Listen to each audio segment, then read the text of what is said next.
All right, guys, today's guest is what happens when you take a kid from Vancouver, give him an HTML book and a basement, and forget to tell him to slow down. He built a Daily Hive from a side project into a national brand. Excited for 16.4 million. And instead of buying a yacht like a normal person with that amount of money, he started a foundational AI vision model company in Dubai. He consistently tries to push forward and builds and creates new things. He's an entrepreneur, operator, father, and pretty much the human embodiment of what's next. Stronger, harder, faster, healthier, better. Manny, appreciate you coming on the podcast. Welcome to the show. Norman, thanks for having me. Appreciate you driving down today. So you want to try this whiskey? Yeah. Yeah. So I've been meaning to try this kind of whiskey. Right. So this will be my first sip of it. Right. How did you get introduced to this? So this particular whiskey, we were just having a get together, and a good friend of mine brought it over, and I was like, "Oh, this is really good." Yeah. I love Japanese whiskey, and it's just the best. All right. Cheers Try to it you, out, sir. Let me know what you think. And Japanese whiskey, you gotta have it neat, in my opinion. Stacey, did you try some? Not yet. It's really good. It's good, right? It's really And then good. you wonder, okay, why would I put ice in there? It's like the perfect Or dilute blend. it. Yeah, perfect blend. Like the smokiness you can really taste. Exactly. You said you like tequila too. Is there a favorite tequila you like? Yeah, I mean, actually, funny enough, I like that. Was it Kylie Jenner or Kendall Jenner? One of them did that. The 818. Like 18. That's actually really good. It's a great tequila. Somebody gave me that as a gift 2 years ago, and they're like, "Oh, I'm sorry, it's the Kendall, whatever. What are the Jenners?" Yeah, I think it's Kendall. And I was like, "Oh, okay, I appreciate it." And I tried it. I'm like, "This is actually not that bad." I like it because it's like people when they hear Kendall Jenner or something, might assume something. Yeah, exactly. But it like surprises you. And both the Blanco and the Reposado are good. So And even you can really taste. Well, with the Reposado, the caramel notes in it. Right. Like but it's not too much. Yeah. I find it quite delicious, actually. Yeah, and it's away from like the typical, people might choose a Patron or what have you. Yeah. But this is like kind of a little surprise. I've never been a favorite. fan of Patron. Yeah, after, Patron was popular for a while, and after when you saw the release of many more tequilas afterwards, like you saw the Casamigos. I love Casamigos as well. Casamigos is good. That really changed the game, I think. Yes, I think you're right, because I really think that even Terramana is actually not bad for the price point. Yes, For the good price value. point. I like his Anejo, the new one that he brought out. It's pretty good. Yeah. But most tequilas are Anejo or Extra Anejo. You can't really go wrong. Yeah, I agree. And then Don Julio. Love Don Julio. Oh, yeah. Well, 1942? Yeah. A special occasion? Yeah, very special occasion. But I don't mind it. And then you got the Casa Azul, too. Yeah, do you like Casa Azul? I like it. Yeah. I go back and forth. My favorite tequila is Addictivo. Right, okay. Addictivo, the one with the last shot at the top in the stopper. Oh, Have you seen that one? I have not, no. You got to get your hands on that one. Okay. So Extra Anejo, ideally. Right. But Addictivo, they sell only Anejo at LCBO. But whenever somebody I know is flying to the States or to Mexico, I ask them to grab. It is nectar of the gods. Sounds very authentic. It's so nice. Yeah, exactly. It's so nice. Yeah. So nice. Michael Jordan has one, too. Yeah, I've heard. But it's like, people don't realize because it doesn't have his name on it or plastered. Do you know the name of it? I forget the name, but I've had it a couple of times. Oh, and how is it? It's really good, and it's very interesting the way that the bottle is. Okay. You can actually make like a circle out of it or something. There's something really interesting about the bottle. Like a circle out. Yeah, there's I think if you put 23 together and it makes like a circle, something like that. Oh, put 23 together. Yeah. Oh, of There's course. something like that. Yeah, that's amazing. I could be wrong. I know. Fact check AI these days. Yeah, it's true. Yeah. I know Elon Musk has a tequila, or Tesla has a tequila too. I'm pretty Really, sure. eh? Yeah. It's funny. There's even I think Kevin Hart has one. I guess they're kind of following The Rock, and George Clooney and their success. And a lot of these guys, they don't even drink or drink that much or in moderation. It's right? true. It's true. Yeah. All the celebrities started making like alcohols. Yeah. Are you a gin fan?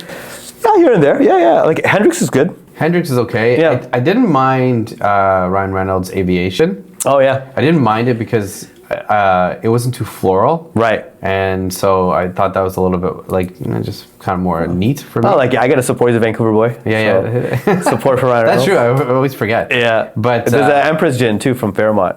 I've tried that. Yeah. But it makes me feel like I'm drinking a potion. Yeah, it does actually. It's kind of nice though. That was our first podcast guest brought Empress gin. Right. And we drank it, and it was like, I don't know, it felt so fancy. Yeah, it does. It does. But it was cool. It was nice. It was really good. I mean, the color is nice and everything. Yeah, exactly. It's cool.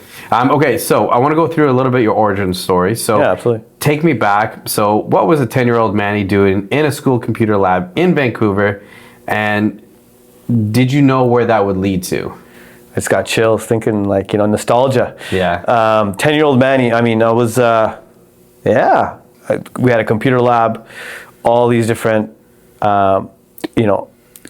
computers in this computer lab with access to the internet, the World Wide Web, and just kind of like the introduction of what is this World Wide Web? What does it mean to punch in www.blank.com? And the earlier websites being popular like Yahoo and Alta Vista and very many websites that are not around today. So my thinking was like, okay, so how does this all work? This is fascinating. And at the time, it's coming through a phone line, right? There wasn't any cable internet at the time. So wherever it was, 14K, 56K, the speeds, varied. And I got more fascinated with like, okay, what can I do with this? But also, how does it work? And so a friend of mine and I, during lunchtime, would compete on who could build a better website. And so we really just self-learned, and I'm very competitive since I was, a kid. Just growing up in a neighborhood where we competed on everything from sports to video games, and you just hated to lose because the trash talk was real. Yeah. So just with that nature, Munraj, his name was. He went by the name of Money64. I went by the name of Manny64. I think he copied me. That's funny. Trying to find something familiar, which became actually my video game alias. So if I ever get the chance to play video games, you'll see Manny64. That's me. Yeah. And we just started like competing on who could like make a better website and who could get more traffic and hits. And then just the interest just kind of grew from there. What video games do you play when you can? When I can? Yeah, when you can. Right now, I mean, I try to play with the kids. Yeah. So they're involved. Yeah. So Mario Kart. Classic. Classic. You can't go wrong. No. It's probably one of the best-selling games of all time. Yeah. A lot of Nintendo. I mean, I was playing Call of Duty for a bit. And yeah, just a lot of Mario Party. I mean, my favorite game of all time is the Zelda series. Yeah, Ocarina of Time? Actually, A Link to the Past for Super Nintendo. Okay. Which really, I think, set the tone and structure for what Zelda games were and other video games were. So if you ever get a chance to play that classic, you're probably a little bit younger than me, right? 35. I was going to say 36. I'm not there yet. Yeah. 35, yeah. Yeah, so you're a little bit younger than me. Yeah. So SNES. Pick that up, yeah. Okay. My games playing older was obviously Sonic. Yeah. Can't go wrong with Sonic. So you're a Sega guy. Yeah. At that time. Right. But definitely Super NES, like Mario Kart. But my favorite games were, or like when I played was like Mortal Kombat. Yeah. And NBA for a bit, but any UFC game. But I had to sell my PS4. Right. Because I bought the new UFC game like when it came out, like UFC 3. Right. And I was like, oh, like I'm gonna play from like 8 to like 9, 8 to 10. Then I'll relax and whatever. And I went into career mode. All of a sudden, I blinked. It was like 3 a.m. Yeah. And I was like, because I was like getting the second belt, and then I was like, you go through this career mode in the UFC game. Right. So I was like, oh my god, Yep. I can't do this again. Like, it's addicting because I mean they get you with like the progress that you make and exactly. I mean, there's a method to it, right? Right. So like I was like, oh my god, absolutely not. Yeah. So I got scared, but that and the Mortal Kombat game. No, I love Mortal Kombat, Street Fighter. I'm more of a Mortal Kombat fan than Street Fighter, but Street Fighter is sick. Yeah, they're both great. Yeah. All right, guys, we'll get back to the podcast, but I just want to give a little bit of a shout out to our sponsors, Northern Hydration. So it's a Canadian company. They sell electrolytes. They have lemon, they have lime, they have orange. My favorite is the orange. It's one of the best flavors in my opinion. But use our discount code GetAlpha10. Other than that, let's get back to the episode. And then the second question I wanted to ask. So with the websites, now obviously you're extremely experienced when it comes to this. When you look at websites, what do you see? You're like, nope, I don't like that. Just in general, as a consumer, Right. You look up something or someone. Right. What do you think from a person, building their website from afar or trying to build their website? What do you see as like, no, that's a no. You shouldn't be doing that in your personal experience. Yeah, I mean, I think the number one thing is making sure it's mobile friendly. If the text is too small, it's probably because they looked at it from a desktop perspective and didn't consider that most traffic comes from mobile. I mean, nowadays I don't know how much it is, but probably like 90%. 1,000%. Yeah. Right, it's coming from mobile. So I mean, if you don't have that, at least the basic fundamentals of that, right, then you've already lost, most of your audience. 100%. So I think that'd be number one thing. I have a high attention to detail. So I'll look at things spelled right, how are the headings, how's the imagery, how's it flow, how fast it loads. I think that's important as well. Is it optimized? Yeah, things like that. Is there something that you see or you've heard through watching it that you're like, oh, that's overrated? Why people are trying to do something new with their website or anything like that? I think with the emergence of AI, you're starting to see a lot of similarities between websites now, and color tones and things like that. Where wording especially. Yeah. I mean, nowadays even on social media, when you're on LinkedIn or wherever, 100%. you're seeing these manufactured comments from AI. You're like, all right, this is definitely not this person's opinion, how they came up with it. So I think you see that with AI, a lot of just kind of similarity and kind of it's getting mundane. Yeah, it's interesting because AI could be used as such a tool, but there'll be so much AI slop out there. Yeah. Right. So it's hard to it should be used as a tool, but not used as a crutch. Right. Right. So it's hard. Like when you probably see it, you're like, you can see it, that's AI. Yeah. You know what I mean? Lettering, wording. I think it goes back to, at the end of the day, AI is an amazing tool. If you use it right, it can make you so much more productive and efficient.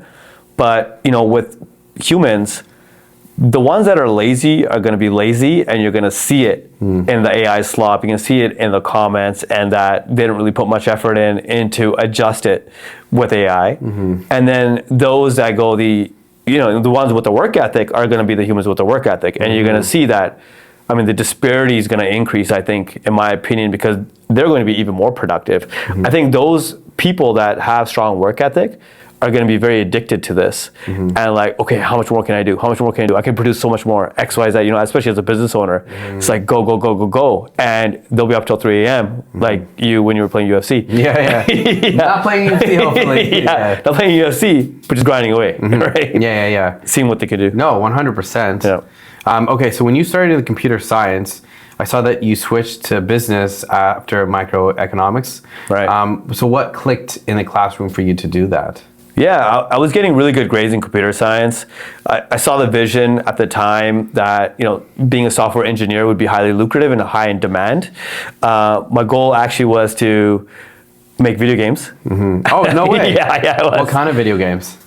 Just in Vancouver, Electronic Arts is a really big company, and there's many other studios as well.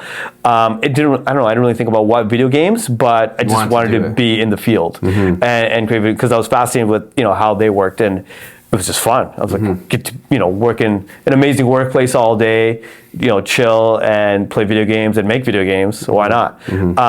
So as I got an A+ in my first semester in the computer science class I took, and I really loved the logic of it, of problem solving, of coding, and that started with just even simple HTML and markup language when I was 10 years old, but then I was like, okay, I can already do this and I can figure it out.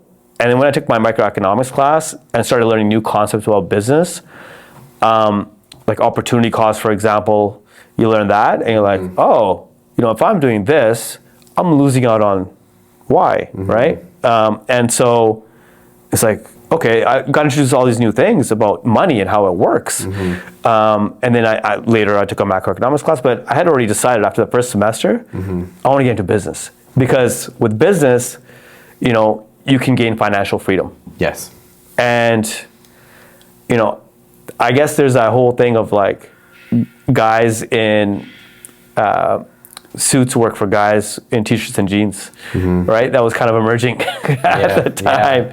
So it's like, okay, you know what? Why not just go for it in terms of learning business and all the different concepts? So that's what I did. And it was more challenging because it didn't come where self-taught like, you know, programming did, and the logic of it. There's so much more to business, so broad, right? You have marketing, finance, HR. There's so many different things. International business. What was something? You go to Japan, you got to bow. You know, things like that. True. Yeah, no, that's the traditions. There's so many things, so many intricacies. Yeah, and there's sales, right? Yeah. Yes, sales is a big part. What was something that was hard for you to acclimate to or build towards when you were learning all those business skills?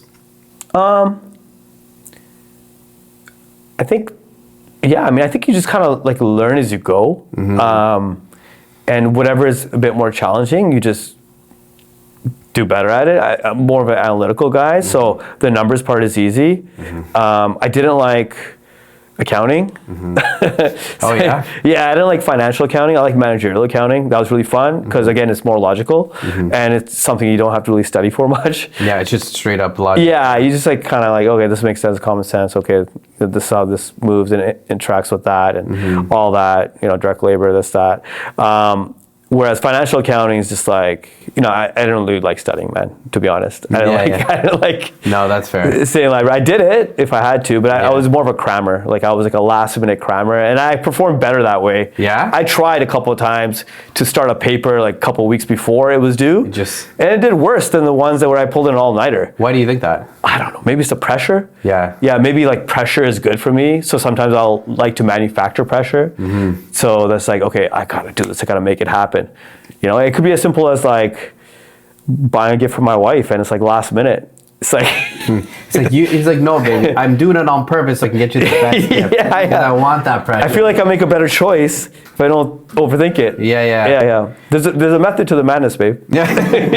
So do you? I find with actually a lot of entrepreneurs that I follow and read, like it's very similar where they do the best under pressure. Yeah. And I think that's a similar thing within entrepreneurs that like they need that feet to the fire. They need to be their back against the wall. Yeah. And I don't know what the psyche is of that, where they can create that time to check it every day, but for some odd reason they like to feel behind to push themselves forward. Yeah, like you have those Tim Grover books, Relentless and Winning. So Michael Jordan, why did he trash talk? He trash talked really for himself. Yeah, to put the pressure on himself. Yes, it's like, you know, I'm talking all this trash. Now I gotta make it happen. I have to be clutch. I gotta sink that game winner, right? Or I gotta get that last second steal or block or whatever it took to win. Yeah. He's a straight winner, right? He's a straight assassin. The term he used, cleaner? That's what. I think the term is a cleaner. Yeah, there was like three different. There's a closer, something like that, right? Yeah. I think the cleaner is what Jordan was. Right. Absolutely. Cleaned up. Yeah, cleaned up. Hey guys, hope you're enjoying the episode. I just want to give a little bit of a shout out to one of our sponsors for the podcast, Methylene Blue. You can find this at Paradigm Supplements. We like to use it here at the podcast just because it helps with gut health, immune system, ATP performance. Use code GETALPHA15 for a little bit of money off. Other than that, let's get back to the episode. Okay, walk me through July 2008. You're in a co-founder basement. Right. What did the first week of Vancity Buzz actually look like? Yeah, it was pretty and explain organic to the audience like what that was. Yeah, absolutely. I mean, we would friends and I from Vancouver and South Van, we'd play video games once a week, multiplayer. It's a common theme here, right? In multiplayer games like Mario Kart, Mario Party, whatever, like COD and all that. And I went to my childhood friend at the time. They're all my childhood friends, and I was like, Carm, you want to start a blog? And he goes, yeah, sure. What do you want to write about? I'm like, I don't know. What about you? And then he goes, let's write about Vancouver. I'm like, all right, cool. And we quickly discovered, and obviously, a lot of things happen subconsciously where you make these decisions and say these certain things. I guess we had already kind of thought through, in our minds, me introducing the concept of a blog, thinking like, okay, this is the vision, this is the future of media. And then Carm thinking like, hey, Vancouver needs a spotlight because we love our city and it gets trashed on a lot by its own people. Why do you think it gets trashed on a lot? I mean, to be honest, it was a no fun city, and that was the moniker that Vancouver held. It just I guess it got really frustrating in 2008 because we had the Olympics coming in 2010, the Winter Olympics, and even the local media was just bashing it and talking about all the negatives and being very cynical, and they're acting kind of like British media. If you've ever read media from Britain, they're always not so negative. Yeah. And we're like, this is a country building event. This is a time for us to become more patriotic. At the time, BC and Alberta had already felt so much Western alienation. And now you're seeing that come up again now with Alberta especially. And the pride just wasn't as strong of being Canadian. It was okay, Ontario and Quebec get all the federal funds, all the transfer payments and et cetera. It's okay, we just don't get noticed. And it's okay, if the Leafs play in Vancouver, it's a 4:30 p.m. game, so the East Coast can watch it. We're still at work or F that, right? So there was always just always something about hating Toronto, center of the universe. Right? And I can see both sides for it now because I live here now. So it's okay, let's try to spotlight on Vancouver with the cool people doing cool things, the cultural fabric, restaurants, artists, entrepreneurs. We love real estate. We grew up playing SimCity. It's another video game. And it's urban planning and how that works. And Vancouver's a very dense city because it's limited by the land area that it has. So it can only build up, and it requires a lot of transit improvements and infrastructure. And so, we just basically opinion-based articles just started writing, and we really fell in love with it. It just became a passion of ours. We didn't come from a journalistic background. Again, I was in business. Carm was, a controller at the Blends Coffee, which is a chain. It's kind of similar to Second Cup that you have here. And we just had quota. I was okay, cool. Let's write one article per day. All right, let's get 3 per day after a time, then 5 per day. And we knew that content is king. There's certain principles we live by. One is that content is king, right? You write the content, or you create the content in today's day and age, whether it's in a podcast content or clips or videos or whatever. It'll either be discovered, you'll test, what works, what doesn't. You don't know if you don't produce it. Yes. Right? Yeah. So so that's what we did. We focused on that. And then came the emergence of social media. And so Facebook wasn't even a thing at the time, in a way. It was Twitter. And very, very early with Twitter, it was more kind of community and conversational. And so we engaged with followers there. And it was we didn't spend a dime on marketing. We were profitable since... That's amazing, though. Yeah, we're profitable since day one. Because the first thing they say in business is, ads, and especially now, meta ads and stuff like that. Well, nowadays, people jump for the money right away. They try to monetize right away. Yes. I've seen some media kits by some organizations that are just a couple people running. I'm you're already going for the money? Yeah. You got to build your brand first. Yeah, right? 1,000%. Yeah. You got to build your following. You got to engage. And so for our goal was... organically. And so that's what we did. Interesting. So would you say that you were first to market when it comes to blogging in Vancouver? No, we weren't. But we were definitely one of the first ones. Yeah. For sure. We were early. Yeah. Still. I don't think blogging really became popularized. Digital media didn't really become popular until 2012 onwards. Yeah. Really? That's when I saw it booming. Yeah, really boom. And, friends from high school jumping on Facebook, which I didn't expect them to. Yeah. And I'm all right, this is getting mainstream. So it was great. Olympics were really good for us in 2010. The Canucks playoff run to the finals in 2011 was really big for us. So pumping out content this reaction or this car burning. You were this car burning because of riot. Yeah. Right? It was crazy. It was crazy. That's what we do. That's funny. Even though with all the weed. I've heard you have good weed though. It's the best. I mean, that's why Snoop Dogg's always up there, right? Is he? Yeah, he's always up there. Yeah, Snoop Dogg loves Vancouver. Yeah. So funny. The game would like to be up there, but I don't think he's allowed in Canada. No way, really? Yeah, it's been a while. Oh wow, I didn't know that. And so 2012 was really big for us as well. Just just more people jumping onto like social media, Facebook and such. Yeah. So how are you developing yourself as a blogger then? How are we doing? Just How did you develop your writing skills in the sense of, because you're saying you're not a journalist, Right. So you jumped into this that you weren't really used to. So how did you learn? Okay, I'm going to start writing a little bit better with hooks and stuff like that. Yeah. What did you read any books? Did you follow any people? no, we just Tried.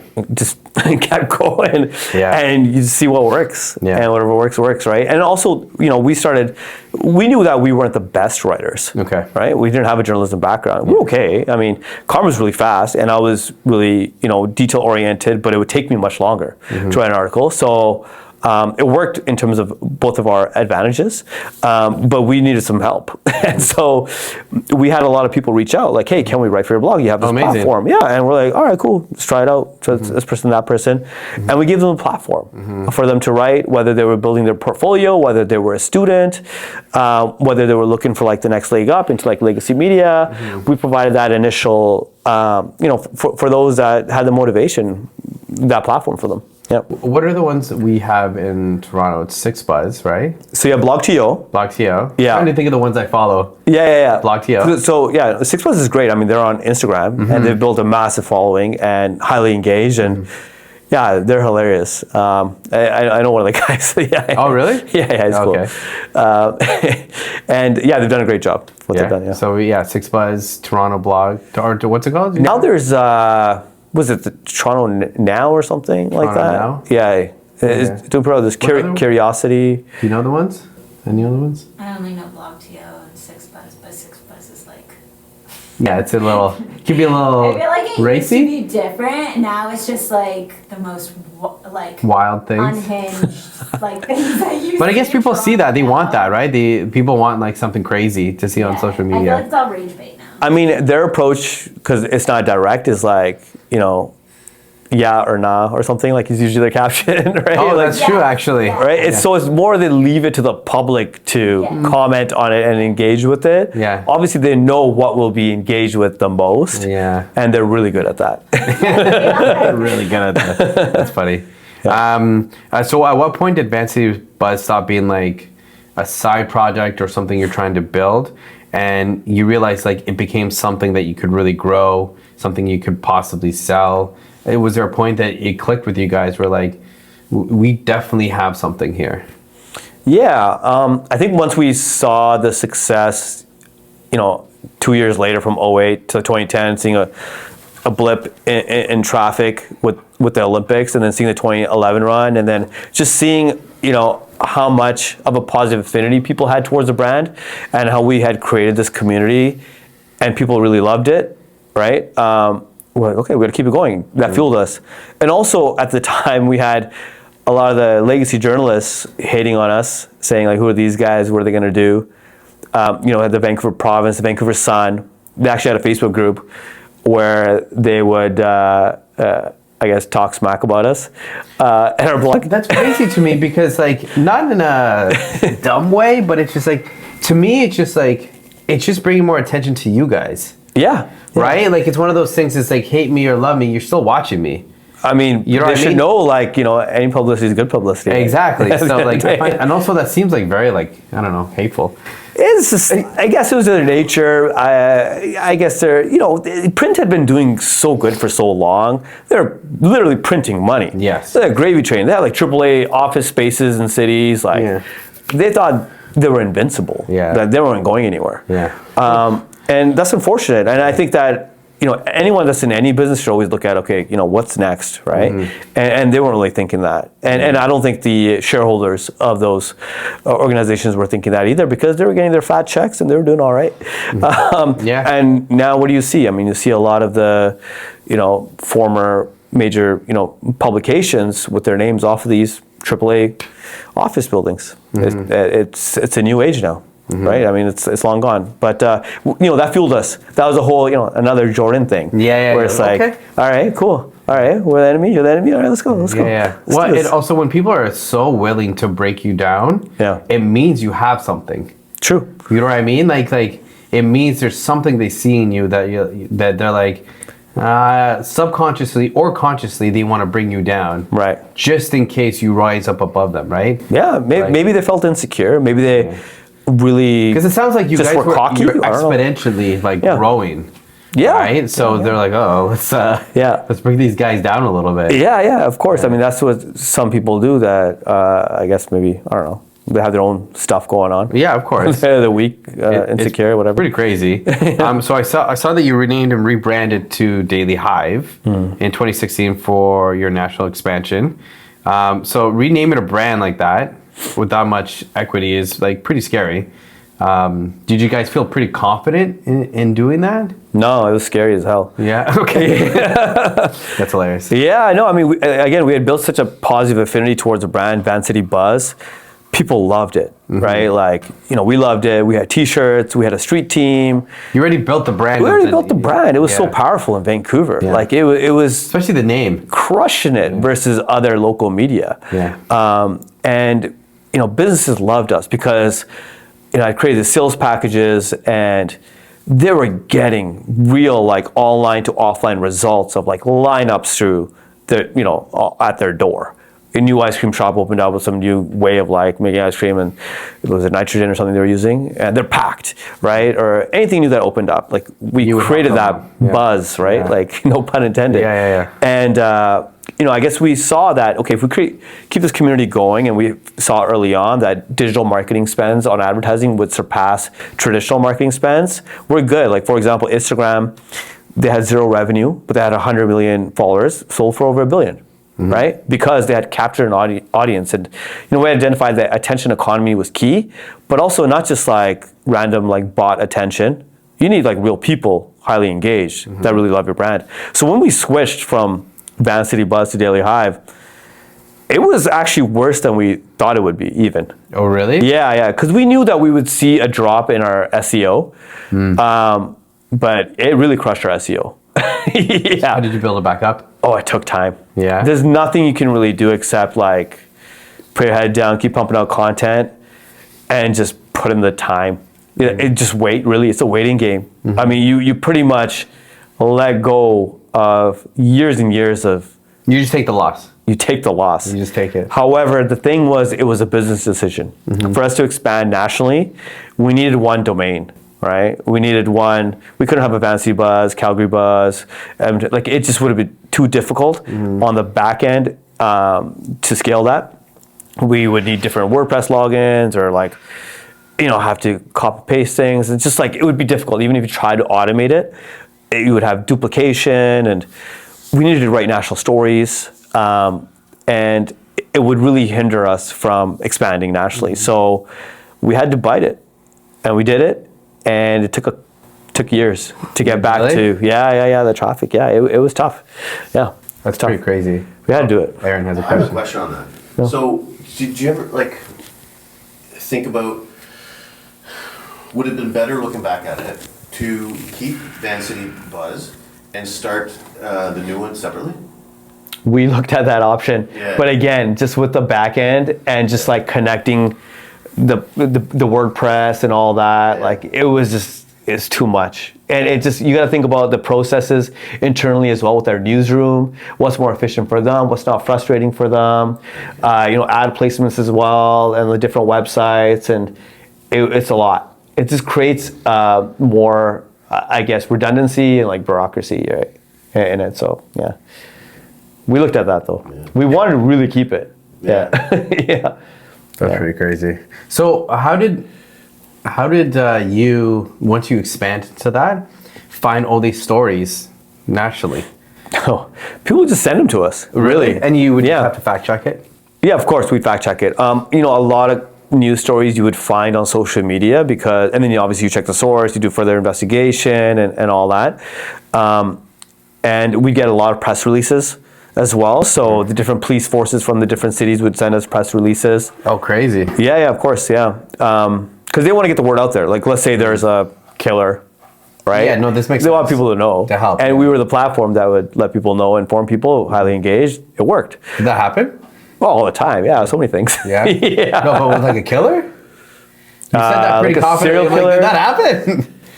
I can't remember off the top of my head. What was the craziest thing that's been reported? But you always have like these offenders that like move into a neighborhood. Like you have to Okay. report on that. Things like that. Okay. Yeah. The craziest thing we reported?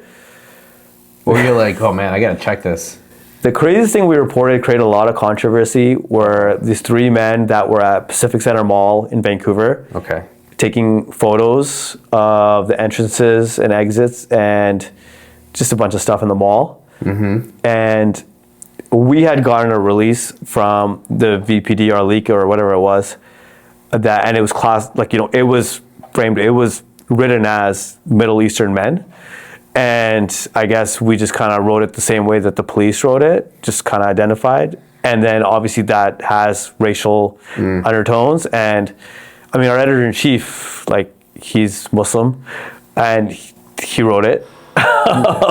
So, we didn't think anything of it as well. And, like, we didn't think about it, You were right? just We're just reporting it. Yeah. Like, it was, like, an honest, like, kind of thing that we were just reporting whatever the police had sent.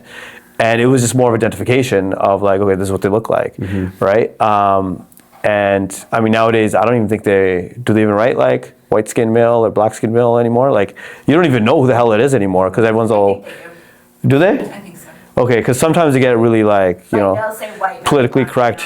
Yeah. Yeah? They stopped that for a bit. Yeah. So, But I think they can't identify, like, who people are. Yeah, because then you're just like, male. Yeah. well, there? I think they also started, like, not even identifying if it's a man or a woman at one point, too. Yeah. Because they didn't want to, like, offend. So, I mean, it gets confusing. Dicey. It gets dicey, gets confusing. Like, you don't want to be offensive, but also at the same time, you want to inform and report, right? So that messed things up. I mean, it was... we got thrown under the bus. Really? Yeah. Even though we just reported it. Yeah. And then other media had reported it after we reported it. But then the police like apologized, took these guys to like a Canucks game or something, made them feel good. Because one of the guys, I think apparently he was here for like eye surgery. Okay. Yeah, in Vancouver, he was there for that, some specialist or something. And so that was the reason they were taking these photos or something. I don't know, man. It was crazy. But we got thrown under the bus, and we were just reporting, even though other media reported after us. Yeah. It was just like, all right, let's bash on these guys You just again. needed a target. Yeah, you got to bash on these guys again, right? They're threatening the industry, whatever. That's pretty crazy. Yeah. Okay, so most founders, like we talked to, hit a point where like they almost quit or get to that point. I find that like such a beautiful moment when it comes to entrepreneurs and founders because I think that's the difference between successful people at the end of the day. It's like they understand how hard it gets, they almost quit, and then they push a little bit more and a little bit more. Yeah. What was your point? What was yours where you're like, man, I'm stressed out, but I don't know how to scale this, or you doubted yourself, we've scaled it to a certain point and you push forward? Good question. I don't know if there's any particular point where it was like rock bottom. I'm sure there was many rock bottoms. I'm sure there's many times you question like what you're doing. You're paying yourself below market salary. You're making sure that employees get paid ahead of you. You go through those moments for sure. But I think you just gotta really have this perspective that is thinking more long term. Nowadays, like what I like to think of a startup as is like a living organism, and the number one instinct for an organism, whether it's a human or an animal or what have you, is survival. Is how do you survive? And every organism or animal or human or whatever it is has different ways of doing that. One is like procreation and men and spreading seeds or whatever. Right? You really get into the biology of it, right? And if it's hot, you get AC. Right? If it's cold, you put on a coat, right? It's about survival. It's always doing something to adapt. So with a startup, you got to think of it as a constant evolution of you'll always find a solution. You're hitting rock bottom, back against the wall. You might not make payroll, but you're like, crap, I got to find a way. And then you get creative and you find a solution. You find a way to do something. When you have that pressure of making things happen, when you care so much about it, you'll find a way, you'll find a solution. And you let that organism constantly evolve and grow and mature. and become this beautiful company. Yeah, and it almost like even when Stacey and I built the gym, it's almost more satisfying to figure out like a Hail Mary and save the day than everything is just like going accordingly. Yeah. It's like there's something about problem solving when it comes to founders that I think is more exciting than the initial win. Yeah. You know what I mean? Like beating the problem is like so satisfactory. Oh yeah, it's amazing. At the same time, I mean, I think entrepreneurs really need to be careful with doing that all the time, because then it does create like that chronic stress, and you don't want to get like kind of desensitized to that either. I mean, at the end of the day, you're gonna make it happen. You're gonna make it happen. You'll do it, but you know there are health impacts to that pressure that you put on yourself over time. Yeah, I think obviously the most successful entrepreneurs and founders have systems, and systems is what successful people create and do. But I also think when you try and push that ceiling, there's going to be like breaks in that system. And I think that's what I mean in the sense of like, okay, we did this amount of revenue, we crushed last week, whatever, how are we going to develop more? Okay, we did that, but now this is going to create more of a problem. And I think it's that little space that is so much chaos, that creates so much uneasiness but excitement at the same time, because when you find that solution and when you execute with a new system to be beyond that, I think that's, I don't know, it's hard because I don't know how to explain it other than to another founder, right? Because they understand. I know what you mean. It's like to a person, they're like, why would you put so much stress in your life? Why don't you go for a walk? Why don't you go put on a movie? Like, sometimes like you had no idea you want to think of this solution or this new way of doing things, and it just like comes to you like in the shower or like taking a walk or whatever it is, and you have this aha moment. It's like, oh, it's so out of the box. Yeah. Shower inner talks are so underrated. Oh yeah, definitely. I'll take shower internal conversations over like toilet conversations. Because for some reason in the shower is when you like, so many things are coming to your brain. I don't know what it is. Yeah, you're right. Yeah, but I think that's also where the sensory deprivation tank comes from with water and stuff like that. You know. Okay. I think that's initially what people thought, because it's like when you're in that sound of water and in peace and everything like that, like you have no distractions. Right. No phone, no TV. True. Right. So it's just you and your thoughts, and you're like, yeah, I think I will start eating more protein. You know, or like, oh, I really got to finish those taxes or whatever the case may be. But for some reason, it always comes together. Right. How do you separate signal from noise when half the internet is like telling you you're wrong, right? Because you were on your blog and stuff like that, and I'm sure a lot of people are telling you you're wrong about this and you're wrong about that. How do you separate like, okay, this is a signal that I should be changing something, or is it just noise from like a peanut gallery? Yeah, I mean, there's a lot to unpack there. I'd say that now, especially with they're saying the emergence of AI, there's a lot of noise. And what is real? And it's also messing with people's sensories as well, especially in video format. Of like, oh, is that real? You got to second guess, right? I think, you know, we've evolved from having institutions which we trusted from, you know, a couple of decades ago and before that, where it was like, okay, you know, this health organization or this government organization or what have you is who we trust, and this article or this news and information is backed by that, and that was good enough. We were good with it. And if there was a whistleblower or an issue, they would go to another publication, and there were outlets for that, for that to happen. Nowadays, it's more of like, you know, who's the loudest kind of wins. Whoever presents what they're, you know, doing. Like whether it's different charities, for example, it's like, okay, which one can go viral, right? Was it that challenge with the ice bucket challenge?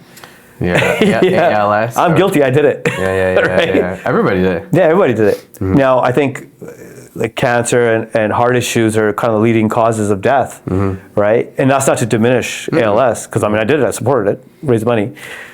But, you know, they haven't really got into the viral wagon of it and been as loud about it, right? Similar to like the ice bucket challenge, I mean, right? Obviously. No, you're 100% right. So it's like, now it's like, okay, I guess Gen Z especially is looking at, like, I guess what evokes more emotion out of them is what they believe in more, right? And is more priority to them. And it's not looking at like all the facts and everything. And so, like, how do you verify things? I mean, really, you just got to do your own research. You got to use the right AI tools, I think. You know, be very unbiased about it. When a journalist writes an article or a social media person pumps out a post, right? They have their own biases and lenses. That's something to recognize as well. They have their own upbringings, their own, like, you know, childhood. They have their own education, where they grew up. You know, their own perspective on life. You know, have they traveled? Have they not? Have they been in a bubble? Right? Have they interacted with different socioeconomic classes? Have they interacted with you know, other races and ethnicities? All that goes into, like, that article. And so, you know, when we were building Daily Hive, for example, we had a diverse newsroom, not by intention, not like we didn't force it. It just happened. It's just because, like, you know, it reflected the public. Our newsroom, you know, diversity reflected the population of Vancouver, of Toronto, of Calgary, what have you. It just was what it was. It's like, okay, running about Chinese New Year, give the Asian guy, give the Chinese guy, right? Yeah. Because honestly, you know, the Caucasian person didn't do as good a job on it, right? But they were really good at other stuff, right? So you just, like, you know, you got to create that meritocracy and the play on the strengths, right? It's just common sense, So I think that, you know, cutting through that noise is just a lot of verification, doing your own research, really thinking logically, not thinking about your emotion as much and what gets evoked, and looking at the facts. You've talked about patience as one of your biggest lessons. In a world that rewards speed, how do you stay patient without losing momentum? Well, kids teach you a lot of patience. I think that's the number one factor. So I think having kids teaches you a lot of patience. You got to think of everything, you know, with a company, you think of it as a long game. I think that's really important. I think it's easy in your 20s to be, you know, impulsive and impatient and wanting to make that quick money, and that's when you see even, you know, teenagers fall into different lifestyles that are illegal to make quick money. It's just kind of how we're wired in terms of our growth. And if you can overcome that and really think, you know, find ways to be patient, then yeah, and maybe you challenge yourself. Maybe you do things in your life that force you to be patient. I think doing really hard and difficult things is really important as well, to really, you know, kind of humble you, whether it's running a marathon, right? Or it's doing that cold plunge even though you hate cold water, right? Just forcing yourself out of your comfort zone, I think is really important to build that patience as well. Do you find that you were always a patient person, or it really was your kids that No, I wasn't. that skill? No, the kids helped a lot. The kids helped a lot. No, I wasn't always a patient person, but I think as you get older, you naturally start to see life differently in perspective and see how much more you have to live and how every stage of life is beautiful in its own way, and living in the moment and thinking about, you know, I guess life gets better. It just gets better. You think life is the best when you're like, you know, in your early 20s or whatever, and in some ways it's amazing to have that freedom and the, you know, university lifestyle, whatever, and the parties, and not have to answer anything, not responsibilities, wake up at any time you want, you know, all that. But that was that stage. But now you have this new beautiful stage in your growth in life, and your career perhaps, or maybe you're giving back and you're engaged with the community and philanthropic, what have you. So ZoomerMedia acquired Daily Hive in 2022. Right. From the outside, that looks pretty much like a finish line. But what did it feel like to you once that was solidified? Once it closed? Yeah. It was a challenge, man, to get that thing closed. It 3 months, just like I'm negotiating. Yeah, there's a lot. There's a lot that goes into it. I'm sure. Yeah. I mean, you got to build like a data room. You got to make sure that, you know, we were really good at documenting everything, like our processes, the different departments, and all that. And so getting that in there, there's a lot of stuff legal behind the scenes. There's a lot of, we had to divest out of things, clean up the company. There's a lot of intricacies. And so closing that up until like the last moment, it's a relief. That's for sure. Yeah, I think it was September 12th, 2022. And it's great. It's the wire hits and you get this euphoria, you feel really good. And it's like, wow, like the end of a chapter and start of a new. And then a day later, you actually feel nothing. Yeah, like you just like, it's like nothing. You see these numbers and they're just numbers. You still gotta, it's like, okay, now what do I do? You almost feel more anxiety, like, okay, what do I do now? Yeah, because kind of. If you were pushing, you're chasing, right? That's the road. But once you change into another road, it's just like Yeah. Were you thinking about what you wanted to do next? Yeah, your mind's going all over the place. It's like, okay, what do you do next?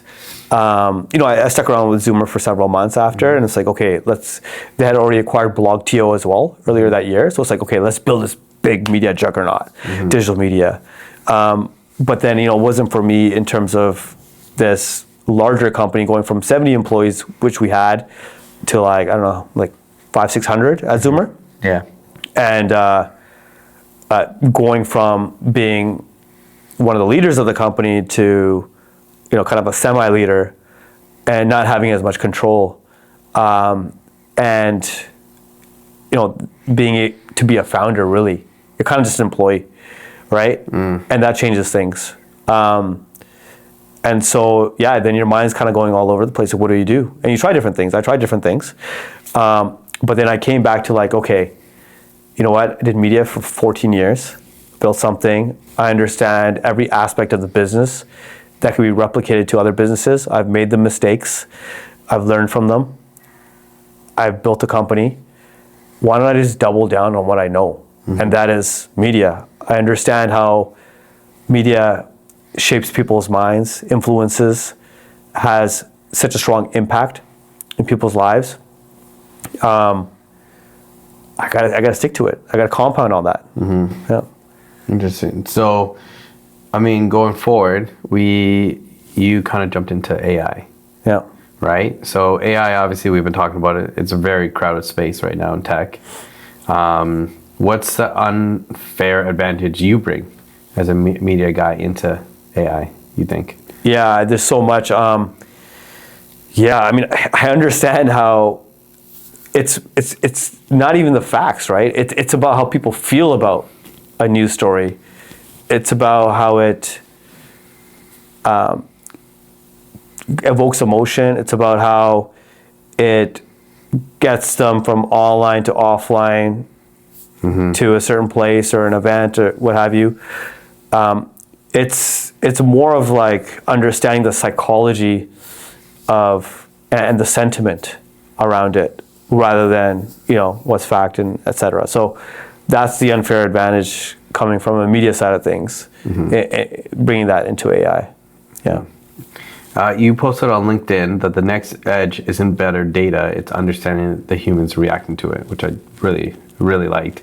Unpack that for us. What do you mean by that? So, there are advantages you can have to data for sure. There is some better data or proprietary data or there's data that maybe only you have. And that's something that we're working on in terms of like a psychological layer of really understanding in finance, why and when people get too greedy or they get too fearful, when they're overly optimistic and all these different emotions, and providing them with like a behavioral analysis of these patterns, and so they don't replicate them, creating some sort of guardrails and some prompts and such, and monitoring like kind of how they do their research and what they click on and all that stuff. So we're working on some things, and this is some data that we're extracting that is like going to be proprietary, but like it's again going back to how people react differently to data, right? And that's where there is like, and again, another unfair advantage that we have. Yeah. What excites you to where AI is heading, and what like scares you? Excites me is that I guess there'll be like some robots walking around That excites you. cleaning up litter. Okay. Yeah, like keeping your cities clean and stuff. Okay. It's going to be a little weird, and it's going to happen soon, I think. And I don't think people are ready for it. And it's going to be really odd. It's going to be like you're watching a movie. Do I trust robots in my home? No, not yet. Yeah, we've had too many movies on that. Yeah. Yeah. I think that, I mean, they're saying it's going to create so much abundance in the world because things are going to become so much more efficient. I think in the short term, there, you know, with the displacement of jobs, and you're seeing that now with tens of thousands of tech jobs being cut, and who knows what else is next, and it's really affecting, you know, the legal field and other fields as well. I think people will be able to do their taxes with AI, so it'll probably affect accountants. There's going to be displacement. At the same time, you know, we've been through different ages of efficiency. Like we had the Industrial Revolution. We went from people at sawmills kind of doing everything by hand to having machines. What's humans' natural, like I guess human nature is that, okay, how can I do more with this, right? How can I be more efficient? The go-getters are going to be like, okay, again, I'm going to stay up till 3 a.m. And do more, right? And so what are these jobs that are going to be created? It's hard to predict. In theory, there should be all these new jobs created. In theory, yeah. And jobs that we don't know that are going to exist yet. And maybe it's more on the human to human level type of job. Maybe we go back to like kind of the basics because, you know, we're so bombarded by this technology and this AI and this information is that we just want to have more human lived experiences. We need more wellness places. We need more places out in nature to unplug. We need more spas. We need more, you know, just interaction with you, more dinner parties. We need more places to be heard, right? So I think that's a huge category, I think, that's going to excel. Yeah. We talk a lot about on the podcast how we think that the pendulum's going to swing to the other side where like people are going to crave more human actually connection. Yeah. Once AI finds its stride like more. Yeah. And we compare it to like even during like the COVID lockdown. Yeah. Like we saw the most introvert people crave community. Yeah. Right? People who hate being around people were like, you know, yeah, we'll go outside for a walk or something or whatever you were allowed to do at that time. Yeah. Right? So we really think that people will crave, as you said, that human connection. That you know, this gym doesn't allow any phones or something like that during your workout. Like that's almost like even a niche maybe at that time in the future where people are like, yeah, that's just completely just you, and that could be a thing. I don't know. Yeah, I mean, you see things popping up with like, okay, no phones restaurant or no, you know, this that. Yeah. People Well, they have that at some nightclubs too. Yeah. Where it's like, I mean, that's also so they don't have to film the set, but they have that. I know Joe Rogan purposely wants you to, at his place called Mothership, wants you to enjoy the show. So you have to put your phone in like a baggie next to you. Cool. But he's like, because I want you to be present. Like, Right. I don't care about the filming thing. I want you to be present with the jokes. Right. And I think that changes like how people, okay, like, Yeah. like it is true. Imagine going to a movie theater and like you actually can't look at your phone. Yeah. There's some like always some assholes that are like, Yeah, it's like it's like an intense moment, and like they're the backlight's on. Backlight's on, yeah. So your father now, how has becoming a dad changed the way you run a company? Because we talked about patience before, but do you have more empathy? Empathy, yeah, of course, yeah. But I think it's more of like you have less time because I'm an involved father, and my favorite job in the world is to be a father. It's so much fun. It's hilarious. Yeah. The most funny things. Like the older one who's really trying to shape as being the responsible one, because then the other one will follow. Right? You put everything into the eldest, and then the younger one, he's like a drunk version of me, but he's sober. Yeah, he's just like reckless. You're gonna have to dive into that. We will not dive into that. It's hilarious. Yeah, so it's just hilarious seeing like pieces of yourself in your kids. And so then, you have a limited amount of time, but it makes you so much more productive, right? Like, at the gym, I know I have a certain amount of time. Even if I'm on like 4 or 5 hours of sleep, it's not like when I was in my 20s. It's like, oh yeah, I'll just like yawn, pick up my weight, take my time at the gym. It's like, no, go. I gotta get back. Gotta drop the kids off at school. Gotta work today. Gotta hunt. Gotta provide. Let's go. And then the hours that you have during the day, it's like I have these many hours, and it forces you to work on the things that are most important and prioritize the core responsibilities and things that actually bring in the greatest return. Yeah. If a 25-year-old version of you walked into your office tomorrow, what's the one thing you'd tell them? And what's the one thing you'd let him figure out himself? I wouldn't tell him anything. Nothing. I wouldn't tell him anything. Make mistakes. Just, I don't know, just let. I mean, I wouldn't be here where I am today. I'm happy. If it wasn't for that? If it wasn't, yeah. And I'm really happy with it. I'm still learning. I'm still, making mistakes. I'm still, navigating through life just as everyone is. I'm still, having, new experiences and understanding how to deal with them and stuff. But that's the beauty of life.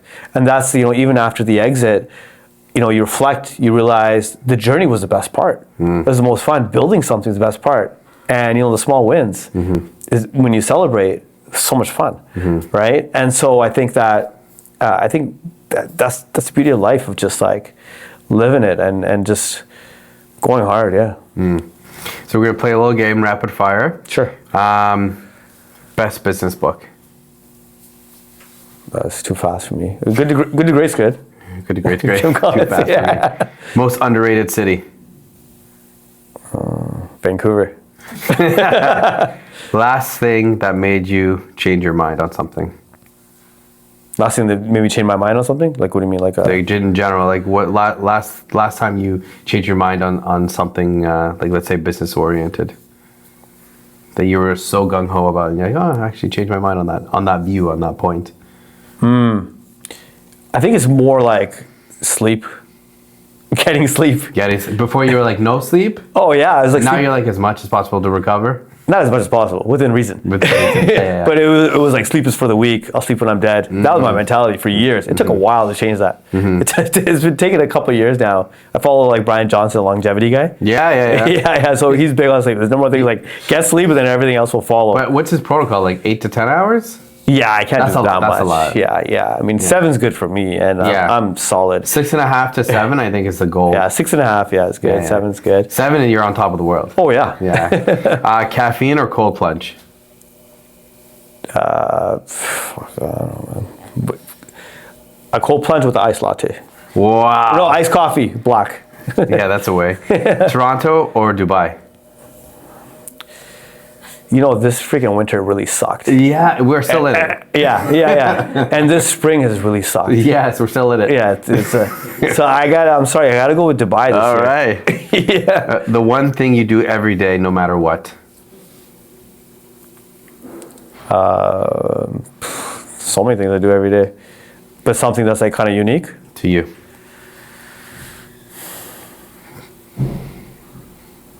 Practice gratitude. Yeah. First thing or whenever you can in the day? Early. Yeah. Set it. Yeah, especially in the early hours when everyone's sleeping. Wake up first in the house and practice gratitude, meditate a bit, have some caffeine, even though ice cold. This will be an espresso. Yeah. Always an espresso. Yeah. And then go to the gym. So these are the last 2 questions we always ask our guests. Describe yourself in one word. Relentless. And what does alpha mean to you? Providing, taking care, making the best decisions for the greater good, and being selfless. I like it. Yeah. I appreciate you coming on the podcast, man. I appreciate you introducing this whiskey. It's bomb. I think Stacey liked it too. I heard her switching her cup a couple of times. Mine was done a long time ago. Yeah, there you go. It's beautiful. So links where they can check you out, all that good stuff. Yeah. I'm LinkedIn, Manny Bahia. It's the easiest way to kind of like look at everything that I'm doing. Brilliantmedia.ai is the website. And yeah, that's about it. Yeah. Yeah, I appreciate it. You're definitely a founder's mind. Thanks, man. I appreciate it. Appreciate you coming on. Guys, if you're listening on Spotify, make sure to give him a follow. Make sure to like the podcast.